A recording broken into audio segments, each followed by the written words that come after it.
love it when I get so high and drop that thing so low. Make you sit right here. Now you can't go back home. You love it when I get so high and drop that thing so low. Make you sit right here.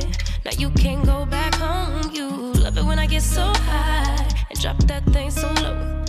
Make you sit right here. Now you can't go back home. You love it when I get so high and drop that thing so low. Make you sit right here. Now you can't go back home. I'm drank up and I'm banked up and I'm faded. You bend it down and you poke it up and you elevate it. I'm drank up and I'm danked up and I'm faded.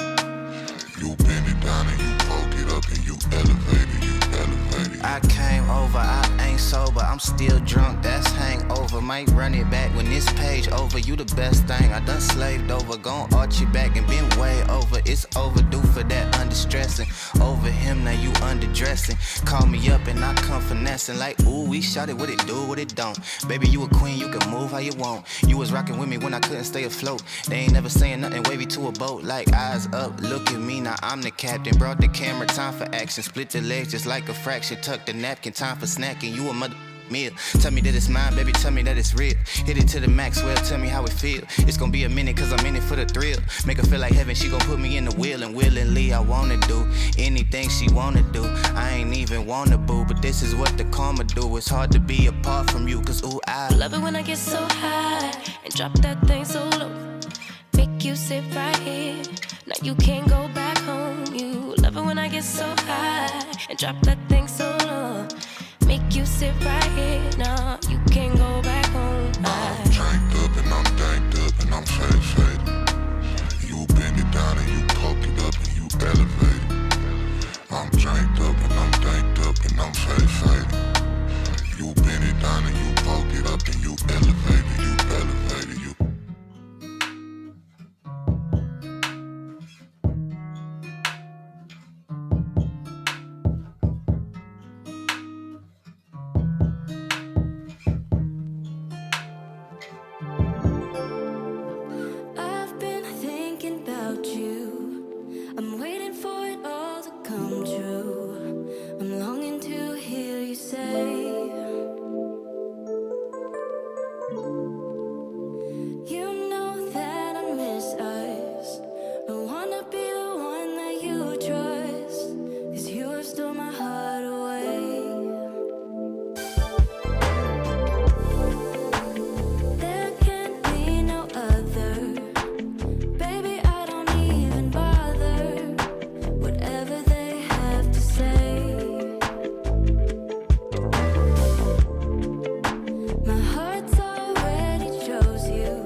I'm in love with you, so what can I do?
tongue-tied, twisted around your finger like a piece of string. I'm winded, chasing after your ghost is real exhausting. I'm in love, but I don't think it's what I thought it was supposed to be. Love story, no guts and no glory. How did I get so dizzy thinking of you? I don't usually get like this. It's something about you I miss. Could it be we never had that kiss? Well, I don't usually get like this. Get like this. Get like this. Get like this. Get like this. Get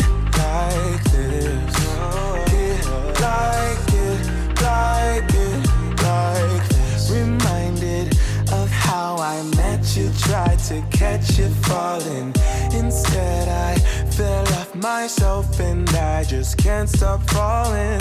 These wings are gonna flap for me if I keep waiting. Keep waiting, keep waiting, keep waiting, keep waiting. How did I get so dizzy thinking of you? I don't usually get like this. I don't get like it's something about you I miss. Could it be we never had that kiss? I just wanna kiss you. Well, I don't usually get like this. Get like this. Get like this. No, get like this. Get like this. Get like this.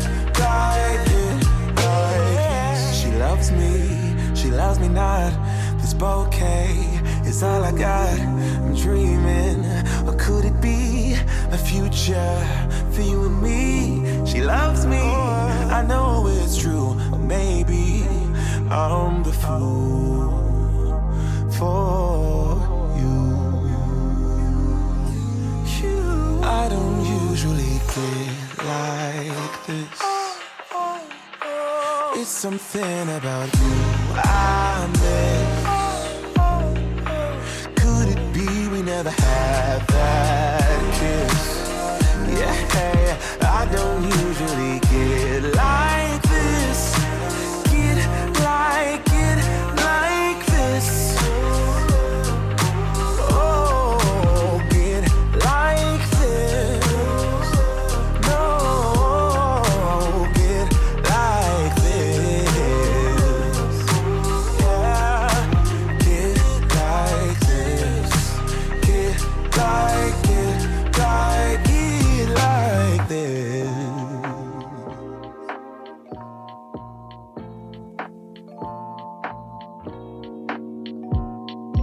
Feel like falling deeper. Cold nights 난 너무 싫어. 기다리기에는 너무 길어. 줬던 내 사랑이 식어. 기대만 하는 것도 난 힘들어. No, I can't, just can't. 가져 내 맘을, 놔줘 내 가슴을 다 바쳐 사랑하기엔 내 자신이 너무 걱정돼. 바보 같은 생각이야. 알아 멍청해. 상상만으로도 좋은 상상만으로도 힘든 이중적인 면을 가지고 있어. 사랑이라는 걸. Oh yeah. Baby, can't you come with me? Can't you hold my hand and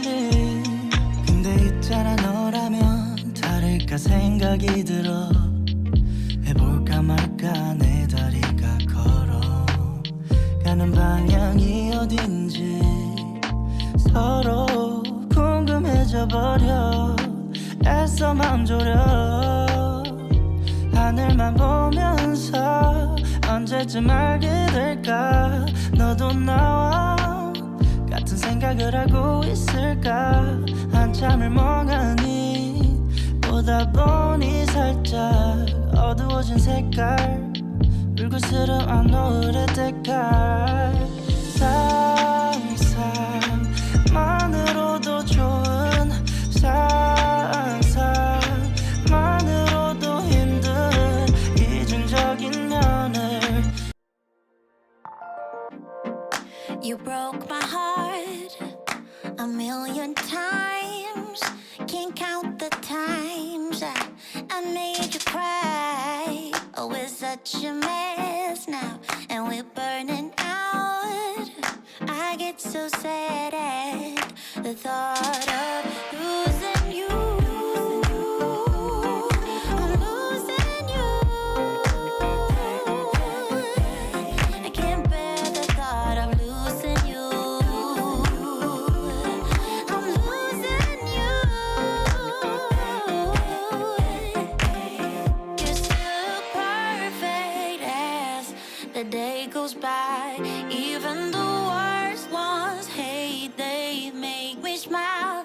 I stop the world if it would give us time, yeah, to work things out, to work things out, to work things out, to work things out, yeah, yeah, to work things out, to work things out.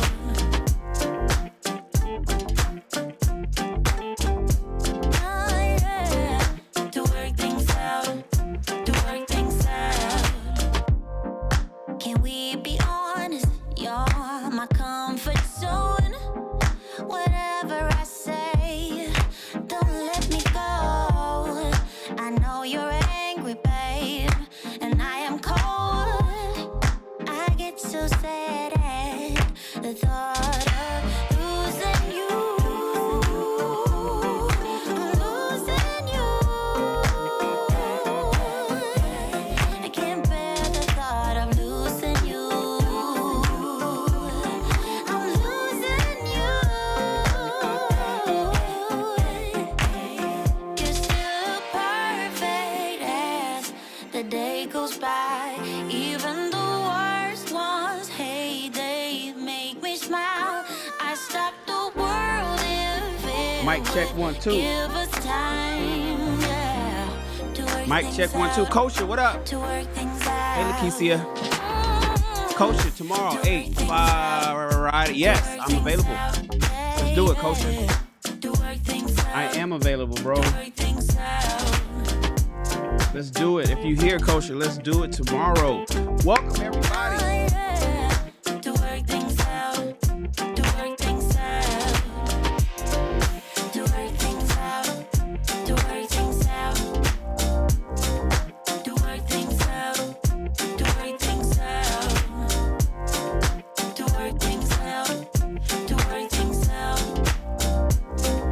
to work things out, to work things out.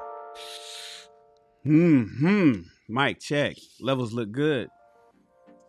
Welcome to another chapter of Rich People Read, where we read a book a month to instruct you in the ways of the successful through the power of reading. My name is Mr. Shannon. I am your host and your author. Not your author. That's not true. I am your reader and the author of this month's book. Actually, it's June, but because of the holiday and a lot of stuff going on, we pushed into the first week of July, which is fine because next week we start a new book.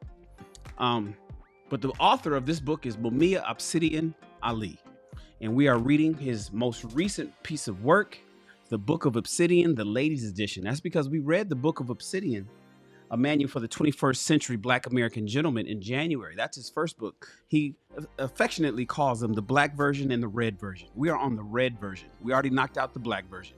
Glad you guys are here.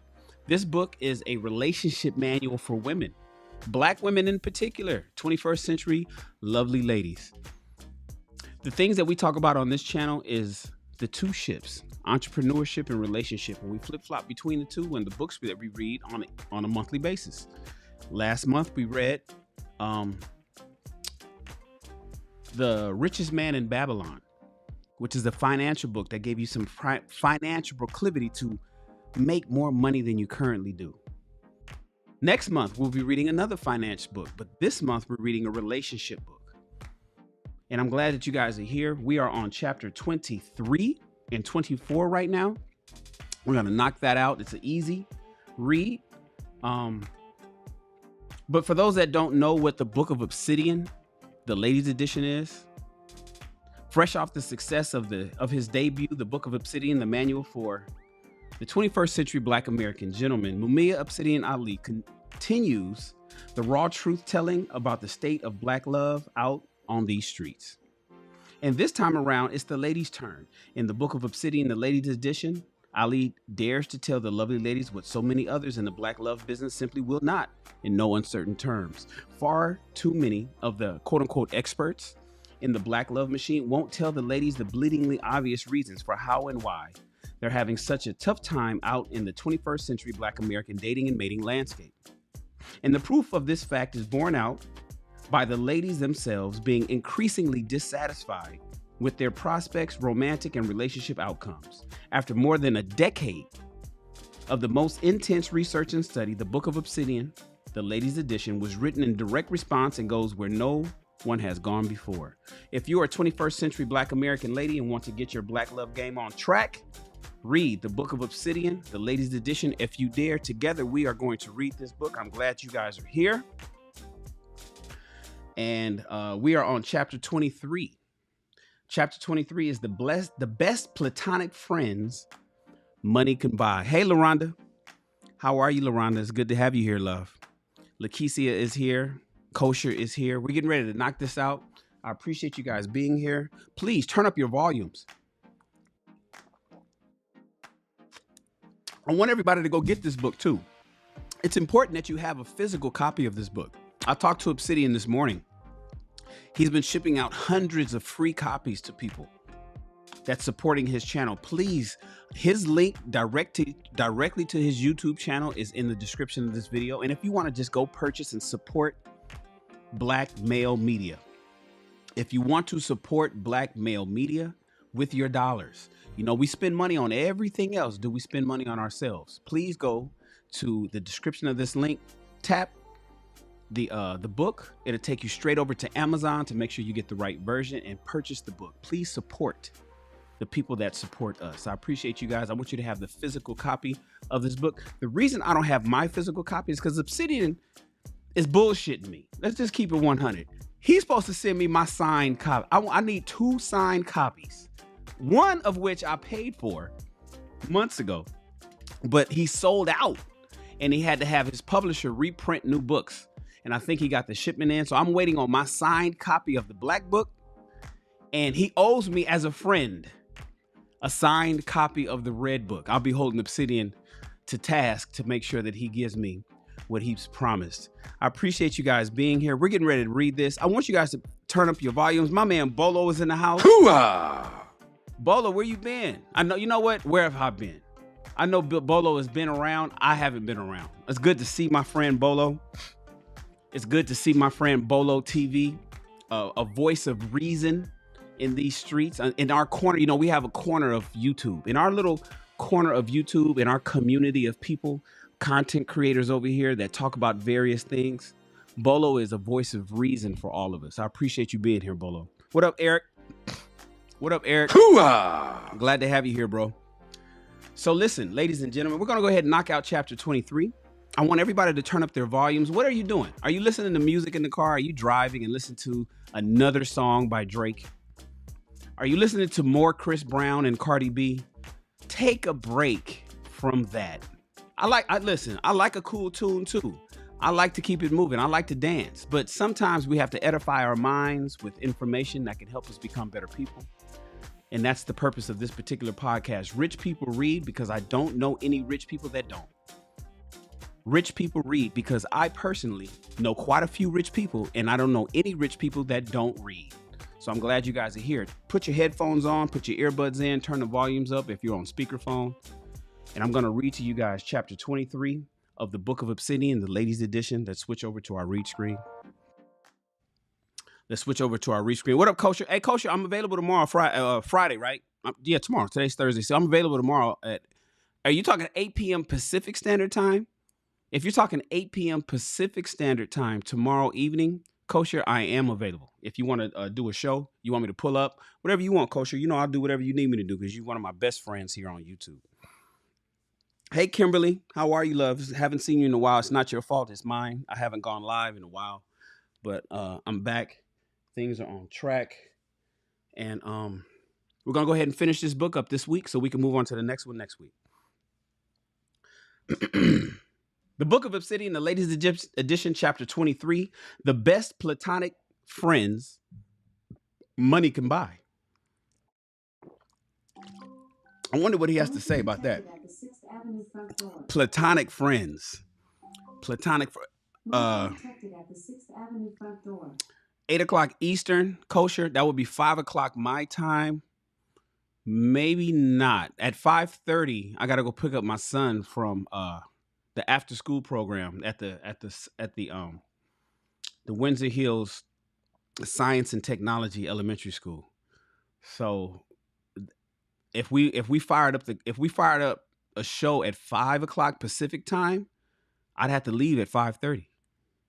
And to be honest with you, I'd have to leave about 5 minutes before that so I can make it over to pick him up. So I can't do 5 o'clock. I can't do 5:30 Eastern tomorrow. Damn. But I could probably do 6:30, like an hour, pick him up, get him home. I normally get him in his bath. We could delay the bath, get him some food, get him on his homework, and then do a show. Listen, we'll talk about it after this, Kosher. We'll talk about it after this. Thank you. And thank you for the super chat, Kosher. Everybody, throw your ones up. You guys already know. Throw your ones up. Kosher is over here blessing the channel, right? Being number one isn't easy. Let's make him the stream sponsor. And we're going to go ahead and start reading. Everybody, please be patient with your boy, Shan. I have to highlight the people that bless this channel with financial resources, like my guy, the Kosher clinician. And Kosher, I'm bringing you to Philly. No, I'm sorry. I'm bringing you to North Carolina next June, Kosher, in case you didn't know. Maybe you didn't know, but I'm telling you right now, you need to mark out the weekend of Juneteenth, 2023, because I'm bringing you to North Carolina to be a panelist at the Black Manosphere meetup. And then this is going to be a $5 super chat. My man, Kosher clinician. Appreciate you, bro. I'll tell you more about it when we talk, Kosher. Let's throw Kosher up on the screen. I appreciate you, man. Let's get busy. The best platonic friends that money can buy. If you're good at something, never do it for free. Heath Ledger, the Joker, from the 2008 film The Dark Knight. If you are good at something, never do it for free. Just think about that statement. If you are good at something, are you out there doing it for free? Things that you would normally do for free because you enjoy it. You do enjoy it. It's easy for you. It's harder for others. But for you, it's like it comes second nature. Never do it for free. A fair exchange is no robbery.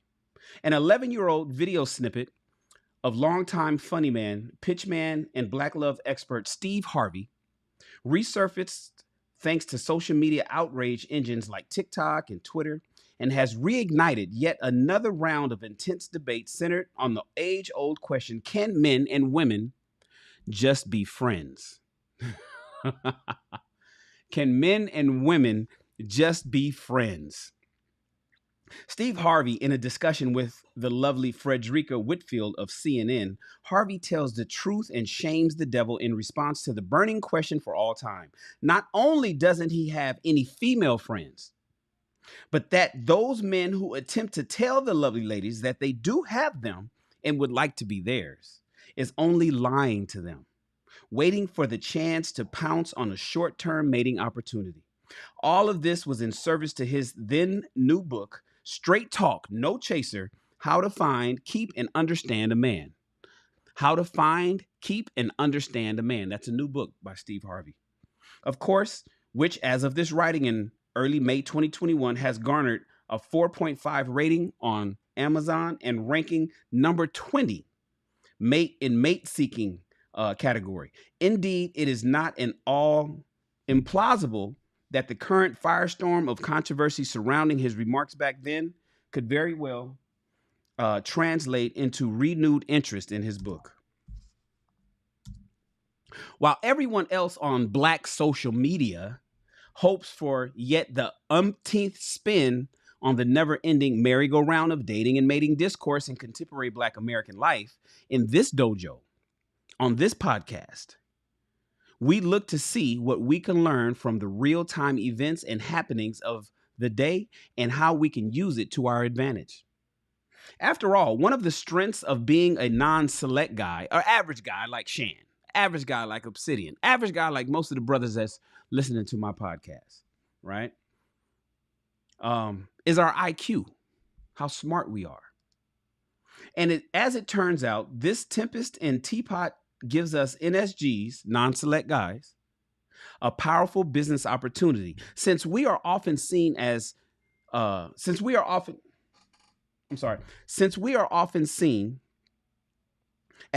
just a good friend by women to the lovely ladies, right?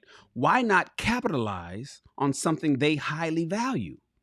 Our non-sexual companionship, and profit from it. What am I talking about, you may ask? Read on.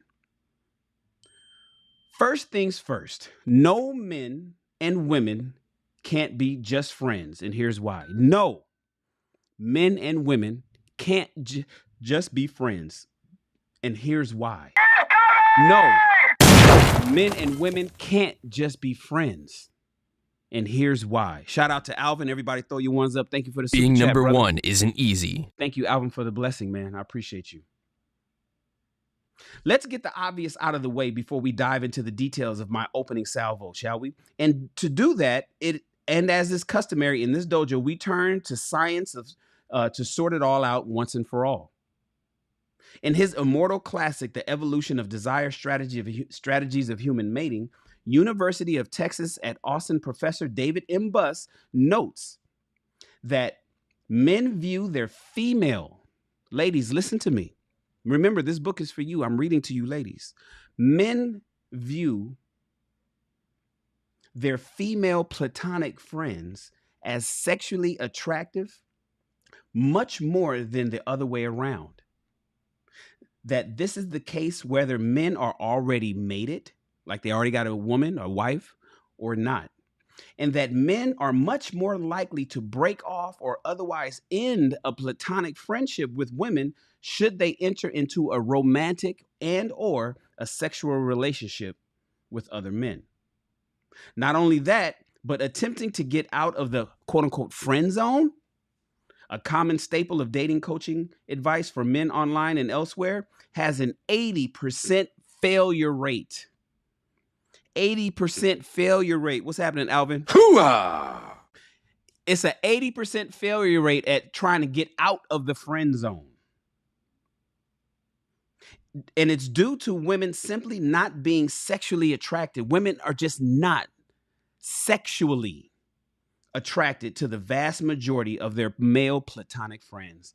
You cool as the homie, but she does not want to have sex with you. She does not want to let you enter her body. Not sexually.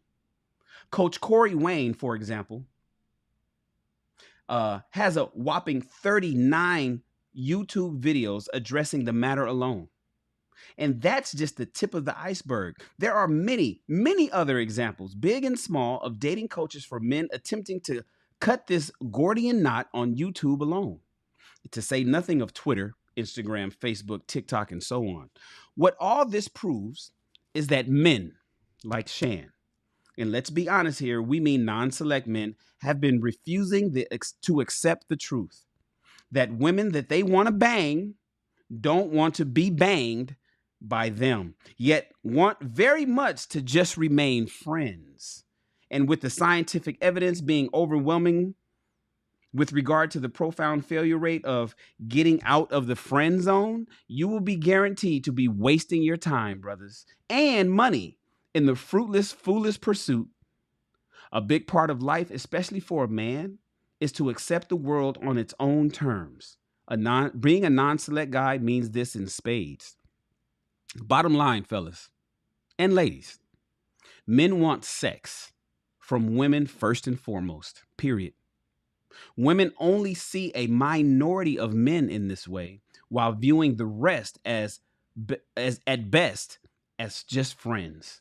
And Steve Harvey proves that much time and money has been wasted in trying to hash all this out. To quote the late great Aaliyah, we need a resolution. And I think I have just what the doctor ordered. But that's just part of the puzzle. Now we get into another that is in some ways even more disturbing than the above that we just read. Women want, and need male friends. I just had this conversation last night. Just last night, I had this conversation with somebody on the phone about how she desires just friendship, wisdom, and knowledge from men. Women want, and need male, quote unquote, friends, and will use you to get it.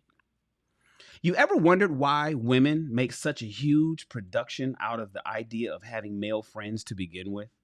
I mean, why all the hubbub in the first place, right? And since this is a conversation taking place in Black America, how many of us have heard Black women openly admitting that they actually prefer male friends over female ones? You know, you got friends. You know the women that say, "Oh, I don't like girls." Sidebar: I don't have any female friends. I don't get along with chicks. I like all my friends are men. You know how many? All of us know that woman. And ladies, I might be speaking about you. The woman that just says, "You know what? I don't get along with chicks. They just messy, but all my friends are guys." The answers to these questions are simple and in some ways disconcerting, because women derive a bounty of benefits from having lots of male friends. As Professor Buss makes clear in the following quote, again, The Evolution of a Desire, he says, women like to have male friends. They offer companionship, sharing, protection in times of need. They give information about the opposite sex and even a boost to their own self-esteem. Not to be outdone, the good doctor follows up with what us non-select guys get out of the deal. Men too gain much from their female friends, including companionship information and sometimes even contacts with potential mates, like her homegirls, right? We'll return to these quotes and scrutinize them more carefully later in this column, but for now, I'd like to turn our attention to the work of noted direct dating coach Alan Roger Curry, ARC, who makes the case in his book, The Possibility of Sex and No Free Attention, that women are not at all above using, deceiving, and manipulating men into giving of their non-sexual companionship with nothing in return. Non-sexual companionship, they'll use you and give nothing in return. Indeed, ARC's work in this regard is supported by the scientific and empirical research. Again, turning to Professor Buss in a paper he wrote for the Association of Psychological Science in 2017, entitled Sexual Conflict in Human Mating, notes the fact that women have evolved deception strategies along these lines. He says, conversely, because women hold valuable reproductive resources that men strongly desire, women can deceive men about their willingness to have sex in order to secure non-sexual resources. The key to the success of this strategy is sending signals of short-term sexual interest, like flirting, right? Extracting the resources and then failing to deliver the sexual benefits implied by the signals. Buss in 2016 says, in reports of experience of deception at the hands of the opposite sex, men are far more likely than women to report having been deceived in this way. 25% of the men, but only 4% of the women. That's from Houston et al. in 2005. You guys know what he's talking about. You know, they'll flirt with you. They'll tease you. They'll peck you. They'll give you the little peck kisses and rub your, caress your neck. Squeeze your hand and put her hand on your chest. They'll give you those little signals, get what they want out of you, and then bloop, that's it. Nothing. You get nothing. No blowjobs, no pussy. No blowjobs, no pussy. They tease you until they get what they want, and then done. So once again, the scientific research and the boots on the ground experience of noted dating coaches like ARC coverage on an undeniable conclusion. Women know exactly. Women know exactly. What'd you say, Alvin? Learned that the hard way in my cupcake days. I know what Alvin is talking about. Cupcaking to get something out of you. Maybe to get into the club or to get a drink or to get dinner or for you to come change the battery in her smoke detector. Come change the light bulb or fix figure out why the check engine light is on in her car. And then once you give her what she needs, done. You guys are back to friendship. She ain't calling and checking for you. Women know exactly what they're doing out here on these dating and mating streets. They do not select men indiscriminately. They are not only strategic with the men they sexually and non-sexually align themselves with, they are more often than not ruthlessly so. They know who the select fuckboys are. I'm looking at you, Derek Jackson. And they know who the non-select guys are. And they tailor their strategies accordingly, which includes a kind of plausible deniability when it comes to just being friends with you while getting their backs blown out by the other guy. Please do not fool yourself, fellas. If you are in a woman's life, it is for a very specific reason. And your continued presence in her life is contingent on the degree to which you continue to deliver on what she needs. Women have always been ruthless in the pursuit of their goals, aims, and interests. It's time for us non-select guys to return the favor. Going further, the Frankendude strategy. Now I'm going to teach you guys about the Frankendude strategy. Indeed, in Black American context, it is not at all uncommon or unusual for a Black woman to cobble together 3, 4, or more men into what I call a Frankendude. In an attempt to get all of her needs met as a woman, one guy will be on call. Ladies, you know what I'm talking about, because I'm talking about you ladies. The jig is up, ladies. The jig is up, ladies. We are here to educate men, and the days of getting over is over. One guy will be on call. This is what she'll have for sexual services, right? We all know who this type of guy is, typically on site. Then she'll have another guy will be her de facto Uber driver, right? He takes her wherever she needs to go. Another guy will be her de facto handyman. He fixes shit. He makes things, that are broken work. He sets the clock on the VCR. And then another guy will be her de facto therapist. He talks to her and gives her information on life and what she needs and how she needs to do certain things. And he helps her get therapeutic information to make her life a lot easier. And then another guy will be her de facto savings and loan, to which she rarely, if ever, pays back, making her a de facto deadbeat. Oh, can you cash at me $50? Can you cash at me $100? Can you send me I just need 100. I'm short. I need some food money. I need to catch an Uber. I don't have it. Can you send me do you have 200 I can have? He don't ever get it back. We've all seen this scenario play out in day-to-day Black American life, you guys, and have largely accepted it until now. What Black women have unwittingly proven through their actions is that they need us a lot more than we need them. I mean, think about it. Thanks in part to the pandemic and the rise of boutique services created almost entirely by men, what Black women might have offered us in the past, especially along non-sexual lines, can now be delivered to us in a fraction of a cost. At the fraction of the cost, I'm sorry. For example, and though I don't personally recommend it, one can order up tasty soul food that rivals or is even better than what your mama made. Cleaning and maid services can be procured rather cheaply. Heck, we can even cut out all the messy baby mama drama by hiring surrogate mamas. Since the main thing the vast majority of Black women have or had, depending on who you're talking to, is sex, the main driver of our reason to interact with them in the first place, all of the other wifely things they offer can now be effectively outsourced. We can get somebody to cook the food, deliver the food. We can get somebody to come in here and vacuum the floors and scrub the toilets.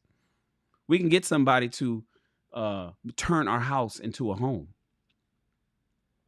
There's more that I can say on this, but I'll save it for another day. I just want to illustrate the point that our needs as men when it comes to women are nowhere near as extensive or expensive as the other way around. And the scientific facts bear this out.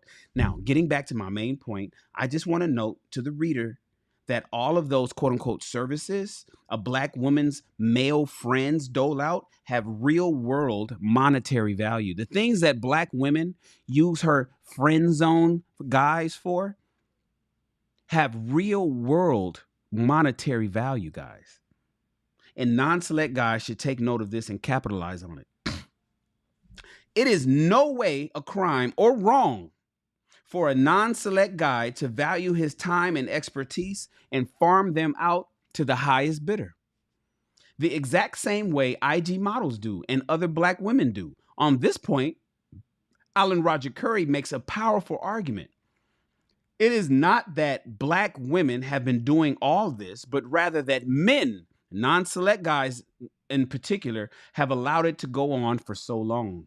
He is 100% right. But I would like to extend and revise his remarks just a bit further. Fellas, it's time we got paid for our non-sexual services. And here's how we're going to do it. Don't waste your friendly. Fellas, don't waste your friendship. Fellas, don't waste your friendship. If you are in the friendship zone with a chick that you know you want to bang, but it's probably not going to happen, don't waste your friendly.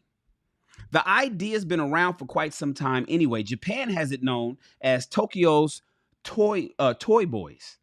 They inspired what is known here in the United States as rent-a-gent, and so on. The only problem is that in Black American context, non-select guys don't know their worth. A phrase often uttered by Black women themselves, often as a defense and self-pep talk after getting pumped and dumped by a select fuckboy. I so love the role reversals, don't you? Non-select guys don't realize that they are sitting on a literal gold mine, because what they bring to the marketplace is in seriously high demand by the ladies. Let's go back to Bus's quote about what women get from having male friends and why they love having them around, shall we? Bus says, women like to have male friends. They offer companionship. They offer sharing. They offer protection. When you guys are out going out partying, if something was to happen, you got to put your life on the line for a woman that you can't even get no pussy from. And information about the opposite sex and even boost their self-esteem. Based on the above quote and right off the rip, I can see at least 4 distinct services I can offer to women. And to use a baseline for my rates, I simply did some Googling around. Number 1, companionship, right? Rent-a-gent. The rates are about $200 an hour. So listen, when you are invited to the company, she doesn't have a date. She doesn't have a boyfriend. She don't have no man. But she wants to go to the company Christmas party. Sidebar. You know a woman that at her firm, at her job that she works at, she ain't got no man, but she wants to go to the company's Christmas party. And she needs somebody to go with her. So she calls up the homie. Hey, I got this. We're going, right before the Christmas break. Would you mind going to my Christmas party with me? No, we're just gonna go as friends, and I just want you to meet some of my friends. I'm gonna introduce you as my, but you're handsome and whatnot. She don't want you sexually, but she wants you to pull up to look like her date, because otherwise she'd be going to the Christmas party all by her damn self. Now she could go rent a gent. There's a service where you can rent men, but why should she rent in Black America? Why would she rent a man? She don't have to do that. That's what Asian women do. That's what white women do. That's what Hispanic women do. Black women, they call their friends. She calls her friend that she's known for so long, and she invites you to come out. And because you want to smash, you go. Now you're not gonna get no pussy that night. You're not even gonna get a kiss. But because you're trying to pander to her liking, you go. Well, did you know that rent-a-gent is $200 an hour? You just paid probably for a tuxedo or a suit. You drove, likely. You paid for valet, probably. When in fact, you should be getting paid for all of that plus $200 an hour stipend. And you're going to be at the party for at least 2 hours. Brothers, we're not giving away friendship no more. Number 2, sharing boosts to self-esteem. The national average cost of a therapist ranges between $100 and $200 an hour, according to Psychology Today website, cost and insurance coverage. How many times are you guys talking? When she has problems, she calls you. She has a problem with her cousin. She has a problem with her coworker. She has a problem with a guy that she's interested in. And you are pouring your heart out, giving her your time. You're spending hours on the phone with this woman. Sidebar. What up, Peter Investor? Hooah! You are spending hours and hours and hours talking to your friend zone friend, the woman that puts you in the friend zone, helping her out, getting her through her shit, her life problems. Well, brothers, you're her therapist now? Oh, therapy is $100 to $200 an hour on average here in America. Do you believe that every time that she has an issue, she calls you, that she should get that kind of therapeutic information for free? That's what Black women expect. Black women expect you to give it to them for free. She's never there for you. You probably don't even call her when you have an issue. You just internalize it and deal with it. Suck it up and drive on, as we call it in the military. But you are always called upon when she has some shit, and you always giving it to her, but you ain't getting no pussy. Number 3, protection in times of need. According to Business Insider, a personal bodyguard starts off at $25 to $30 an hour. But you know what? If you go out with her and the homegirls at a night out and it's just all strictly platonic, if somebody gets belligerent, if she starts running off at the mouth, if she's ready to fight, if she's ready to snap her neck and point in some other person's face, so a man's face particularly, guess who got to protect her from getting knocked the fuck out? You do. Whether you know it or not, fellas, protect all Black women, right? Protect all Black women. Protect us. They want you to protect them, but you don't get a blowjob. So if she goes out and you go out with her to the bar downtown and she gets sloppy fucking drunk, guess who and she gets into a quarrel with somebody with a short temper? you have to protect her and potentially die for her. You got to get a tooth knocked out.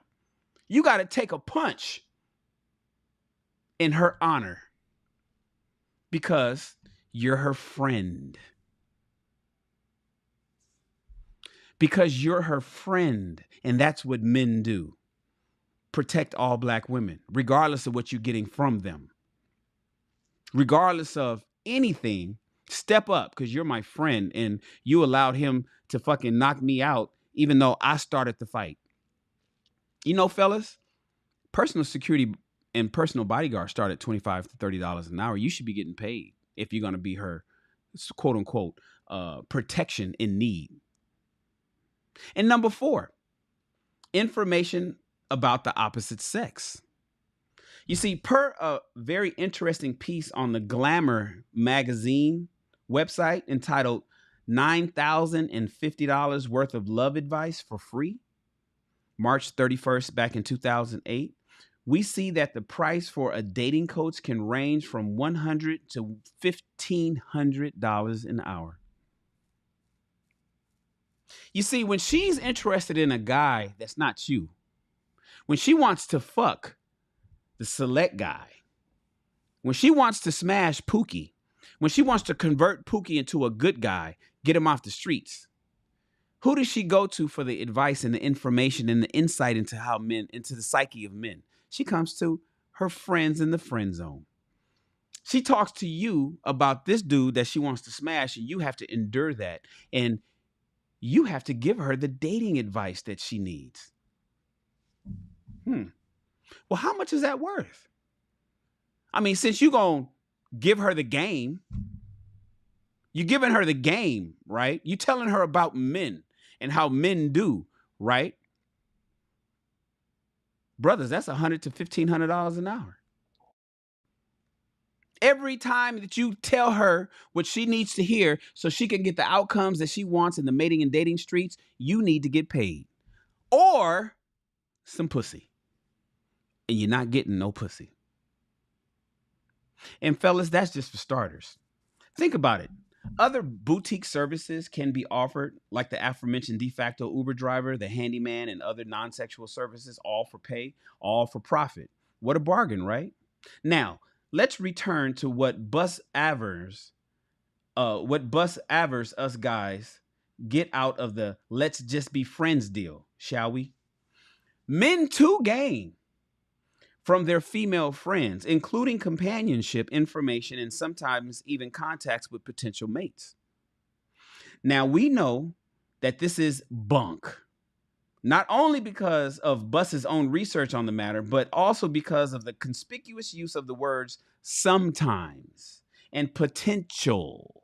Note their utter absence when talking about what women get from platonic male friends. It's not sometimes that you get as a friend to protect her in the time of need. You have to all the time protect her when you're out with her in the time of need. That's because of what Alan Curry said. A lot of women dangle the possibility of sex in front of a lot of guys to keep them on the hook. Something, again, Bus has confirmed himself in his own sexual conflict theory. So stop it. Men get female friends to get sex. And since the science and common sense has borne out, it simply doesn't work. Our focus should now turn on to another way women can be useful in our lives by paying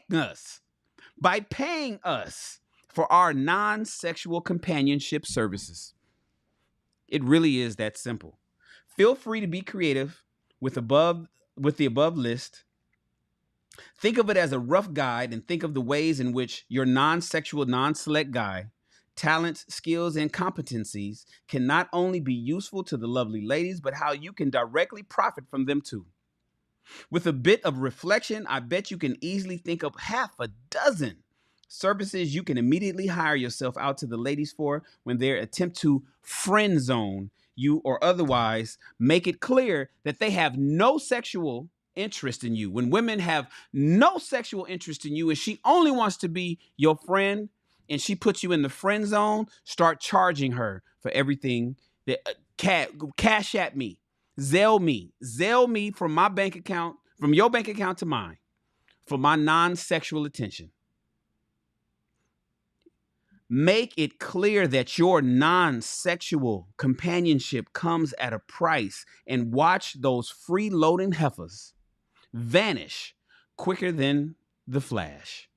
And in case it hasn't been made obvious by now, being a kind of non-select guy, mercenary, is an excellent way to get rid of manipulative time wasters, as Curry would call them.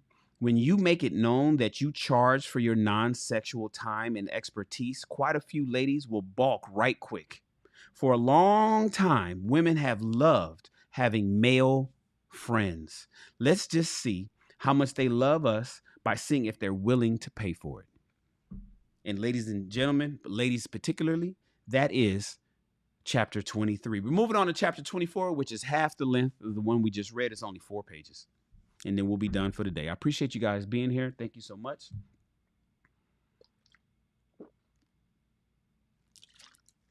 We are reading. This is the live book club where we read live. And right now, I'm in Los Angeles. It is Thursday, July 7th at 5:24 Pacific Standard Time. Chapter 24 of the Book of Obsidian, the ladies edition. Every black women's had a Luke Skywalker moment. I think it's just woman. Every black woman has had a Luke Skywalker moment. This is going to be interesting. Size matters not. Look at me. Judge my size, do you? And well, you should not. For my ally is the Force, and powerful ally it is. Yoda, legendary Jedi Master. The ink was barely dry on last week's column when she flakes on you that our good friend, Mr. Stephen Laboussiere, gives us yet another gem to deconstruct for the benefit of our readers. In one of his most recent video presentations, Stephen Laboussiere, how he treats you is how he feels about you. How he treats you is how he feels about you. Stephen Laboussiere argues how a man will only put in work for a woman he really wants. And as I said last week, Laboussiere does make a number of fair points. The problem with him, though, and far too many black love experts like him today, is what they don't say. That is the very real problem. You see, today, we're going to read about this. Today, I want to address how and why so many black women really have a problem out in 21st century black America, and the answer is sitting right in front of all of us. So let's roll. Black female fuckery secret weapon. The lie of omission.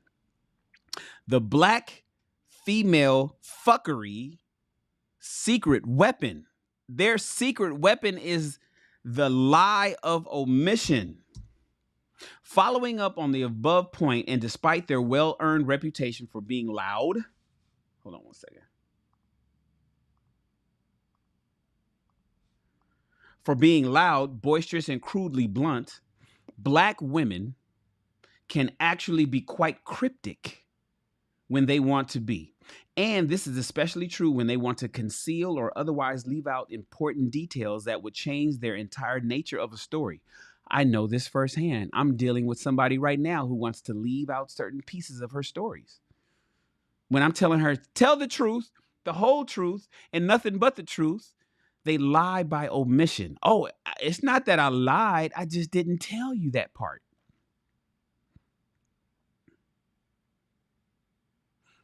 Jay Bond says, I'm trying to find the Book of Obsidian in the Bible. This is the Bible, the dating and mating Bible. This one here is for the women particularly, the Gospel of Women.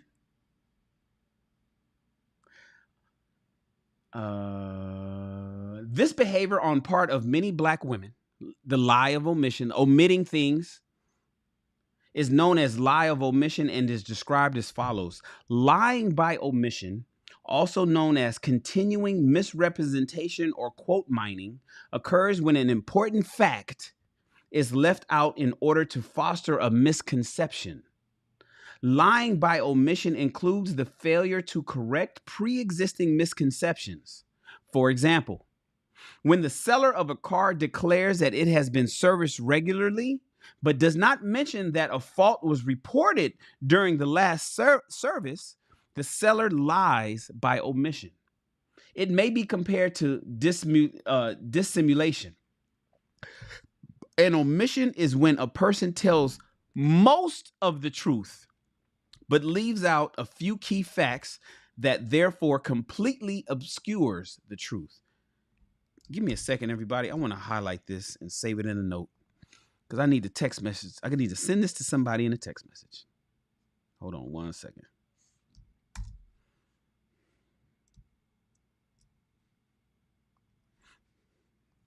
All right. Now, why am I suggesting that black women that Stephen Labossiere is addressing in this particular video are lying by omission? And how is he being a party to that lie by omission? For that, we have to get into our time machine and check out Mr. Ron Wills, longtime black dating coach for black men. Some years back, I recall seeing a video that Ron Wills had done where he argued that contrary to popular opinion that held that black women were lacking for mates, the truth was that most of them had easily several black male suitors who were willing to marry them or at least offer long-term relationships. The problem that Ron Wills further argued was that in the minds of most black women, ladies, I'm talking about you, in the minds of most of you black women, their suitors weren't the select guy. That is to say, they didn't fit the right look or had enough of the charisma and so on. As far as many black women are concerned, these black men who indeed want to be in their lives as serious mates and put forth the kind of mating effort as it's known to evolutionary psychologists that Labossiere talks about in the video above, don't really count. Because they are not the kinds of black men that these black women want. A sort of out of sight, out of mind, if you will. So when women say that there's no men out there, oh, you mean you're ignoring those 8 guys that's willing to check for you because you don't count them. Now, of course, I am not suggesting that any black women simply take the first or otherwise any old black male who steps to, certainly not. I'm not suggesting that. But what I am saying is that having the knowledge that the majority of black women out there have indeed had serious black male suitors in their lives, more than likely, more than one at that, does change things from the multi-decades narrative that there's some kind of sci-fi movie level dearth of eligible black men now, doesn't it? Why is this little fact of black female psychology important to today's column? Well, read on. Every black woman has had a Luke Skywalker moment. Every black woman has had a Luke Skywalker moment. When I met Stephen Labossiere last fall at his standalone event, and we wound up chatting for the better part of a half hour while he was taking an intermission, I noted that one of his books, God, Where's My Boaz, while heartfelt, was a bit inaccurate. For those who may not be biblical readers nor understand how this ties into black female mating psychology, Boaz and Ruth and biblical figures and one of the great are biblical figures and one of the great couples and love stories that's written in the Bible, and to which many single lovelorn black women use as an inspiration that one day their prince will come. You can often find black women at gatherings, especially black church-related ones, online and in real time, saying words to the effect that they're waiting on their Boaz and so forth. I told Stephen Labossiere that this Ruth and Boaz notion was all wrong-headed and offered another analogy instead. Star Wars, in particular, The Empire Strikes Back. You all remember that movie?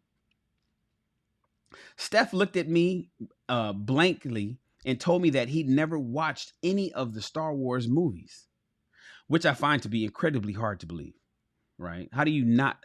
What? Are you serious, Obsidian? A brother said he's never seen any of the Star Wars movies? Not a single one. But okay, whatever. Maybe if he reads this column, he'll be able to go back and watch the films to get a full gist. Okay, so anyway, my argument is that every black woman has had a Luke Skywalker moment because, like Luke Skywalker, black women don't know that they've got goodness right in front of them.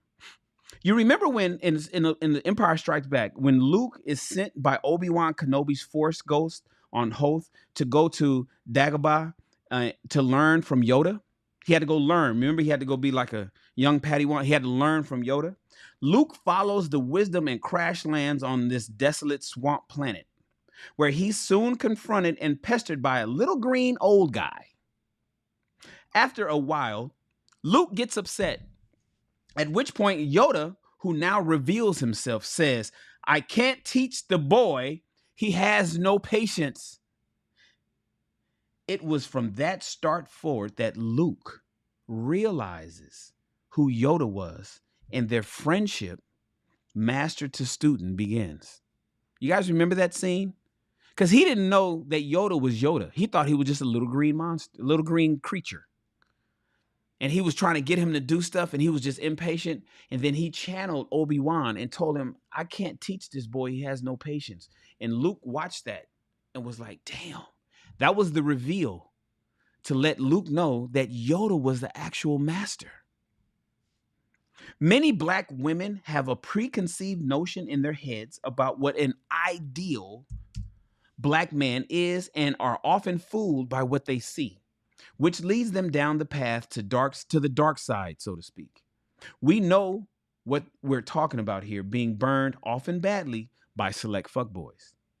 Luke Skywalker also had a preconceived notion of what a Jedi master and great warrior looked like.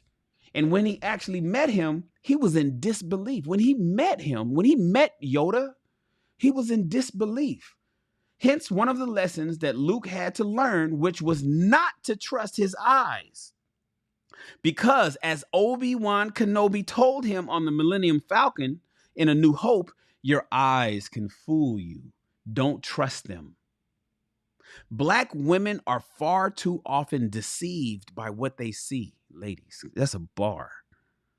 Black women are far too often deceived by what they see because they see what they want to see and not what is actually there. What Star Wars geeks out there would recognize as the final test of the Jedi trials, that of insight. Many black women think that because a black man is conspicuously handsome, smooth and charismatic, and he's a good man, all too often to find out that that's not the case. At another point in this movie, The Empire Strikes Back, you guys should watch it if you haven't and get a refresher if you haven't seen it in a long time. Yoda has had another test for Luke, known as the cave.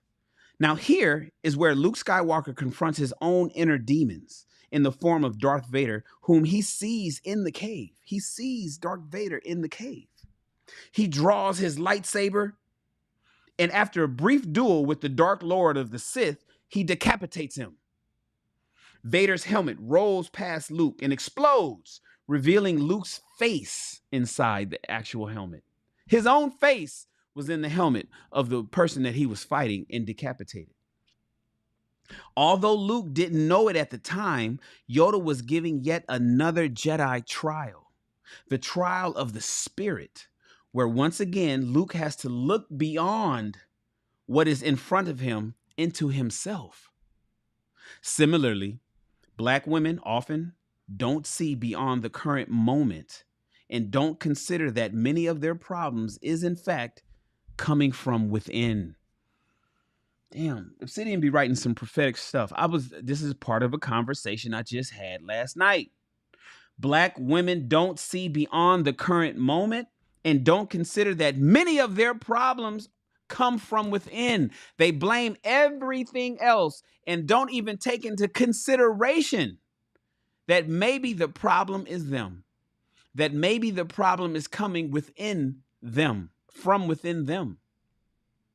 Finally, there's Yoda himself. Hey, Lakeisha, good to see you, baby. Finally, there's Yoda himself. Diminutive, not all imposing, and he talks funny, right? You know, Yoda talks funny. Doesn't this sound like many excuses and reasons so many black women use to rationalize their removing potential suitors from their lists? He talks funny. He looks funny. He's too short. He can't be a Jedi master. He doesn't look the part. He's just a little green creature. How can he fight? He's not strong enough. He's not big enough to be the man that I want. He's no Jedi master. He's just a little itty bitty guy called Yoda.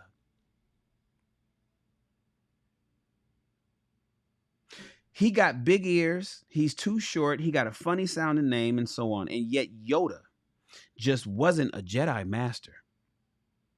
Yoda was the Jedi master in a very real sense. The face of the Jedi Order who had taught Jedis across the galaxy for nearly 1,000 years. There are many wonderful black men in black women's very midst that they completely overlook, just like Luke Skywalker overlooked Yoda. But there's a new hope, ladies. There's a new hope. The Black Manosphere. All is not lost, brothers. For right here, the Black Manosphere has forever changed things.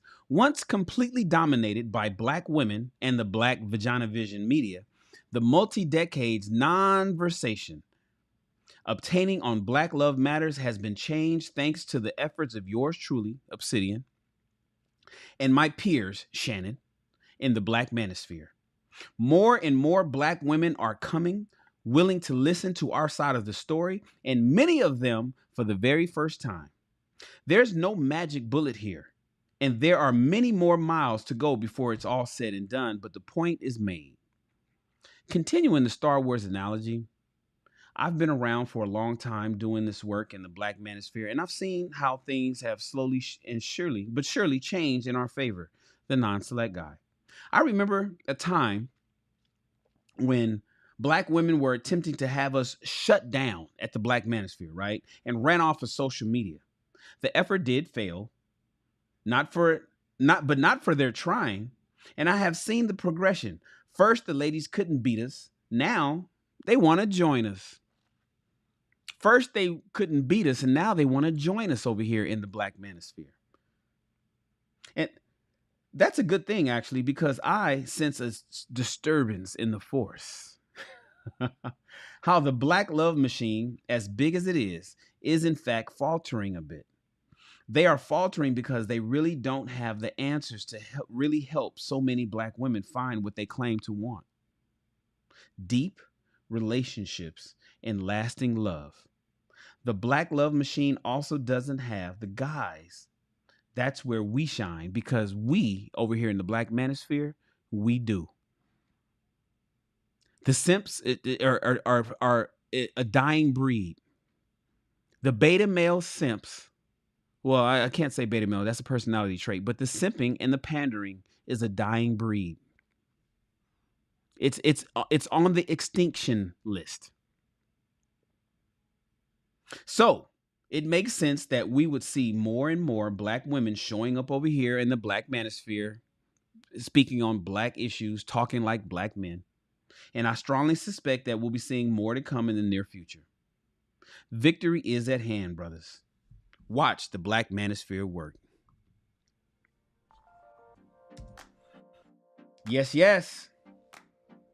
We are on to chapter 25 tomorrow morning. We will be reading chapter 25 tomorrow morning. I appreciate you guys. Lakeisha pulled up late. It's all good. Hi, Kai is in the house. What up, Hi, Kai? Shalom, my brother. I appreciate you guys. Thank you so much for tapping in and reading along with us. That's all this is. That's all this is a quick and easy live book club. It's a live book club. Quick and easy. I get in, we read a couple chapters, we get out. I want you guys to go enjoy the rest of your evening. I appreciate you. Please subscribe to the channel. Please like this video. Please subscribe to the channel. Please like this video. Please share this video on your Facebook page. Just hit the share button. It's going to open up, say share to my profile on Facebook. It's important that other people read this. Thank you so much. Join the SR Army, not the U.S. Army, but the SR Army. I appreciate you being here. My man Sir Hale is in the house. Hoo-ah! Sir Hale, one of my favorite YouTubers. I have a short list of favorite YouTubers, and Sir Hale is on it. Appreciate you being here, bro. I appreciate you guys. Thank you so much, man. I'm going to let you go. Remember, reading is the way to expand your mind and your bank account. Tune in next time to the next chapter tomorrow morning, 10 o'clock Pacific Standard Time, for another chapter of Rich People Read. And you, my friends, are dismissed. Yeah.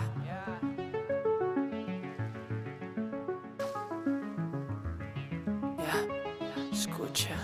Mío en tu habitación, solo los 2 segundos que hay que detener. Porque si no siento tu voz o tu olor, te extraño y te quiero ver. Quiero ver. Tanto me falta. Todas esas noches tan soñadas. Que me levantes a mirada. Tú tienes pinta de indicada. Me haces falta, bebé. Dime qué tengo que hacer pa' tenerte de una vez, pa' no poderte perder. Dulce, eres mi bombón. Te quiero melocotón. Por ti corro un maratón. Solo de la dirección. Tú y yo, queriendo más amor. Pa' mí no es suficiente. Yo quiero tu calor. Tú y yo, con esa conexión. Somos lo que la gente no ha visto de los dos. Tanto me falta. Todas esas noches tan soñadas. Que me levantes a mirada. Tú tienes pinta de indicada. Mira, somos perfectos. Es algo indiscutible. Mi estilo y tu estilo no están disponibles. Solo soy sensible cuando te tengo porque eres irresistible. Tus labios combinan con tus ojos. Porque eres tan pretty que hasta yo desmiento. Chica, necesito mis anteojos. Quiero verte en noche hermosa de todos modos. Tú y yo, queriendo más amor. A mí no es suficiente. Yo quiero tu calor. Tú y yo, con esa conexión. Somos lo que la gente no ha visto de los dos. Tanto me falta. Todas esas noches tan soñadas. Que me levantes a mirada. Tú tienes pinta de indicada. Tanto me falta. Todas esas noches tan soñadas. Que me levantes a mirada. Tú tienes pinta de indicar.